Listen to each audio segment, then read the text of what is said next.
What do you do when you find an intruder in your home? How do you protect yourself from harm? This week's scary story comes from a subscriber. Rafael was a man known in their barangay for one thing: his drinking. Once, he had been a proud seaman, traveling oceans and telling tales of foreign lands. But when he came home one day, he never returned to the sea. Instead, year after year, the bottle became his only companion. By the time his hair had thinned and his body stooped, he was nothing but a drunkard to the eyes of everyone around him. One night, at exactly midnight, Rafael staggered home after drinking at a distant neighbor's house. His home was isolated, far from others, and to get there, he had to pass through a woody, overgrown path. The moon was pale, barely slicing through the canopy above, and the crickets had long gone silent, leaving only the sound of Rafael's slurred mumbling and unsteady footsteps. He wobbled, his shadow swaying across the dirt road. He didn't notice her at first. There, squatting beneath the twisted roots of a bushy tree, was an old woman. Her hair was long, black and curly, uncombed and wild like a nest of snakes. Her face was hidden beneath the shadows, but her eyes, dark and wide, burned holes through Rafael as he stumbled closer. Rafael paused. He felt it then, the weight of a stare. Before he could blink, the old woman was suddenly in front of him. She screamed, a high-pitched, squeaky voice that drilled into his ears, like rusty hinges screeching in the night. Her mouth stretched wide, teeth jagged, her face twisted in a grotesque expression of joy and hunger.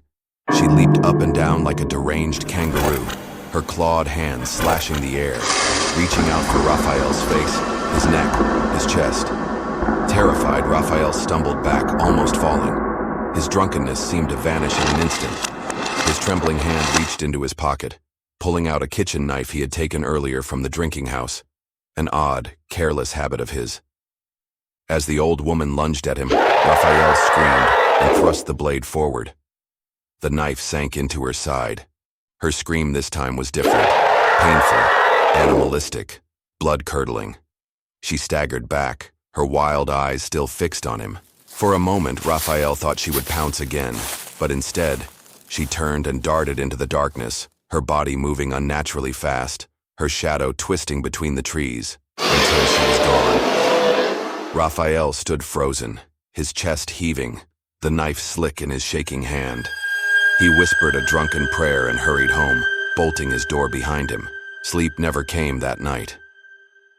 The next morning, the barangay buzzed with news. In the secluded forest hut where an old woman lived alone, her body had been found.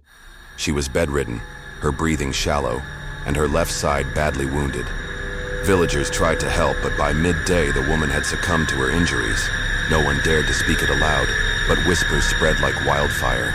Some said Rafael had pierced a witch, and that her spirit would return for him. Others claimed it was no ordinary woman, but something darker, something that had worn human skin too long.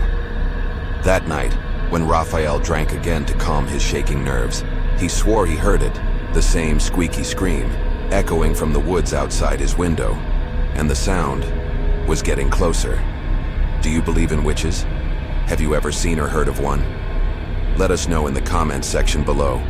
And if you enjoyed this scary story, be sure to check out more stories like these. Thanks for watching.